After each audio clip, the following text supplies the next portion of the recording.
so much power. You are the builders of the 21st century.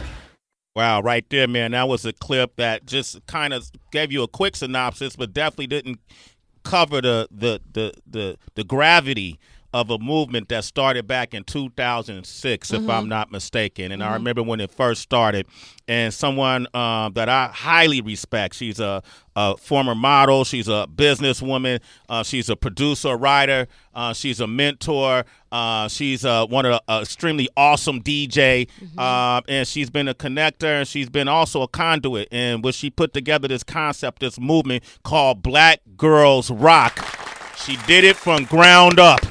She did it before it became a mainstream hashtag or before any television networks got involved. And she did it before anybody else and at that time was actually talking about the accomplishments, the achievements, and the voice that black women hold from this music business to our communities. Please welcome the one and only Beverly Bond.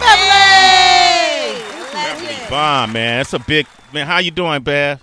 Good. I'm real good. Bev made sure when I was giving her intro, she did her jigga a hand motion. Don't forget to tell them I'm a DJ. The zugga Sway. Because sometimes people will say, "Oh, she used to be a DJ." I'm like, I ain't never used to be. I'm a DJ. It's Still what I do. DJ, right? Yeah. What's funny? Premier just called in the very first Black Girls Rock Award in 2006. I was not as comfortable on the mic then, as you know. I used to be very shy. So what I did is I DJ'd with Premier. And so for me, that was the moment, right? And everybody's like, Bev, you need to talk. I'm like, I don't need to talk. I'm DJing with Premier.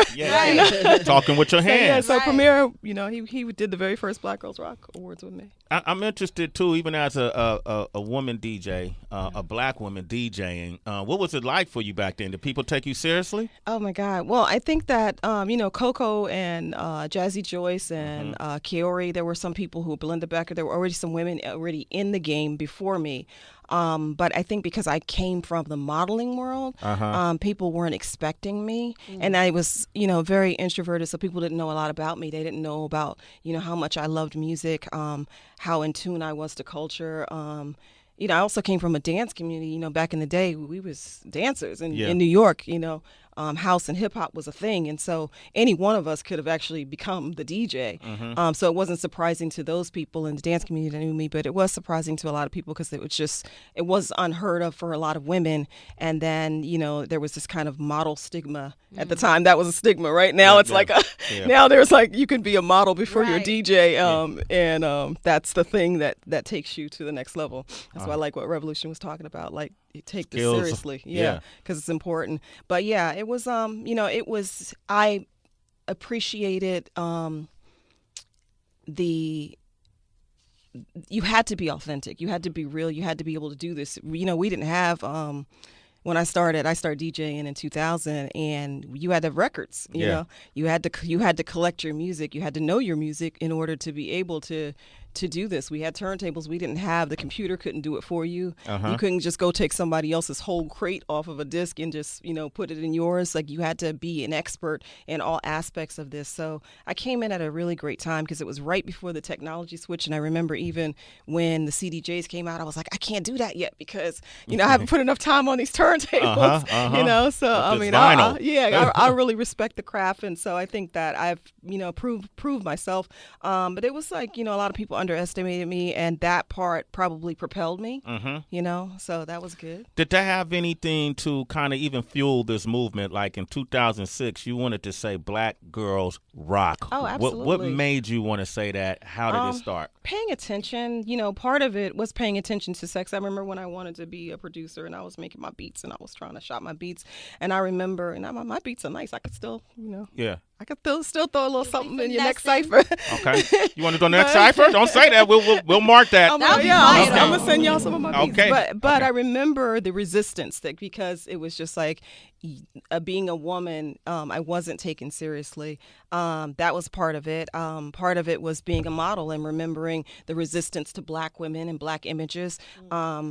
There was part of listening to music that was constantly calling us out of our name. So there were so many things. I was paying attention to media in all forms, I think, more than a lot of other people were. Yeah. And so for me, I knew that the perception of what the world said Black women were and who we were, the way that we were constantly objectified, stereotyped, or dismissed, or invisible.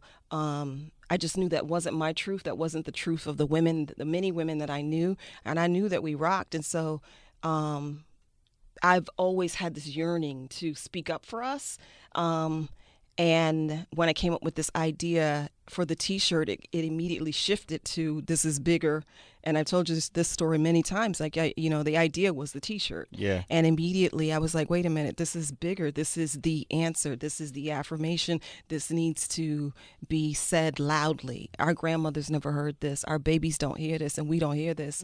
And no one in the world is lifting us. Yeah. And so we got to do it ourselves. And so that's where, Black girls rock. As a matter of fact, this Sunday at 8 p.m. on BET, it's going to be hosted by Niecy Nash and Beverly Bond, of course, is the executive producer, the CEO, and creator of Black Girls Rock. The 2019 Black Girls Rock is this Sunday, man. Yeah. Right? At 8, and BET. Wow, that's incredible. Let me ask you, you said nobody else in the world were really uplifting and promoting this idea that Black women rock. Well, I'm not going to say nobody else in the world, because there are, established, obviously there are established organizations and companies that have been doing this thing. But I think there was a problem with penetrating. Yeah. And so maybe from the space that I came from being in entertainment, from being a model, from being a DJ, and really kind of being a voice that was coming from the inside. I think that maybe that's why it, and I just had my level of the way I think DJs are, not to big us up, but we think creatively, we layer, you know what I mean? We're constantly collaging, we're constantly building and building and building. So, I do this all day, yeah. You know what I mean? So thinking of great ideas and ways to celebrate us was, not a difficult thing, especially with so much that was forgotten. So there were definitely people like Essence, obviously, and Ebony. There have been other people who've spoken up and tried to lift us up. So I certainly don't think that this is the first, but this is definitely a game changer. It's a game changer. So I got two questions. You mentioned Essence and Ebony. How much support have you got from those organizations or various Black-owned or Black-skewed organizations that actually push the same initiative? I mean, I think that, everybody's out here trying to do their thing, and, BGR came in and kind of shifted something. And I think that, I don't know what anybody else's strategic plans are as they're moving forward, so I don't speak on how, they have or have not supported.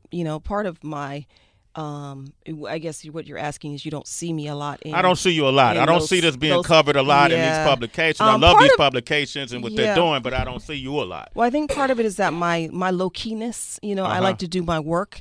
I like to just stay focused on what I'm doing.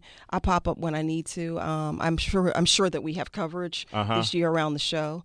You know me well, so you probably think that I should be more out here in the world, and we're working on that. You're working on that? Okay. Yeah, but I don't think it's, I think it's my thing. It's your, okay. Yeah, but I appreciate the push. I like that. Bev, what, as a Black man, I think we have to become listeners as well as be proactive in uplifting, supporting, and pushing our Black women up front, and letting and supporting those voices being heard. And even if we don't know what needs to be said or done, we should become, that's why I said we should become listeners. In your opinion, just from your experience, what would you suggest that Black men can do to kind of help push this initiative and change that negative or derogatory narrative that Black men have been very instrumental in pushing in the past? I mean, I think it's an individual's, work to do with any supporting Black women. Like, everybody should support everybody. That's just a humane thing to do. So it's not a specific thing like, go with her to church on Sunday. It's not a specific thing. It's just be a better human being. You know what I mean? Like, support me the way I support you. And I think that what you hear from Black women is not so much that all Black men are not there for us. I think it's that we collectively have been known to be there for all of us, and we like to see that reciprocated. Okay. Beverly Bond, man. Don't forget this Sunday, 8 p.m. on BET. You can watch Black Girls Rock. Tracy G. Bev, I don't have enough thank yous to give to you for being such a loud and proud advocate for Black women, for uplifting yourself and then taking all that extra energy to pour into us. I'm wondering, because now we see all the branches that have come from this tree, and it's with social media, it's easy to have your own movement, personal brands, and then we can have partnerships that happen because being a Black woman is very lucrative. Right. In a sense, right now, yeah. It's on trend, right? Black women are on trend. Can you speak from the partnership that you have with BET, maybe just some guidelines, things to think about when you are about to, go from an independent type of brand and then linking with a big corporate empire to make sure that the purity stays intact? What were some of the conversations you guys had? I mean, for me, and this is everybody, I can't speak for anybody's circumstances and what they need to do for themselves. Yeah. For me, I knew that I couldn't let anybody own this. I knew that I couldn't let a media company own it, especially back in 2006 when a lot of the problems that we were facing, a lot of the images that were problematic for us came from these very networks, right? Right. And so my goal was to bring this message to a bigger platform and to also offer this network an opportunity to be able to shift their narrative about who we are. And so I think that that's an important part, though, for anybody, but especially for women, knowing your value, know what you're worth, and be willing to say no if you have to. Yeah. Be willing to hold out. It took 2 years for me to go to TV. It took 2 years of negotiating. Wow. Before I let this go to TV. We did the show at Lincoln Center, outside of TV, and I would have been fine doing that had I not gotten the points that I wanted, which is main thing is that I'm not going to allow you all to own the show. First of all, you can't own it because it's already existing, right. And so that's the big thing. And that makes a difference because you can't fight for what you don't own. You know what I mean? Yep. You can't fight for it. Like being able to own it, I also have to continue to also fight for the integrity of it. Everybody doesn't necessarily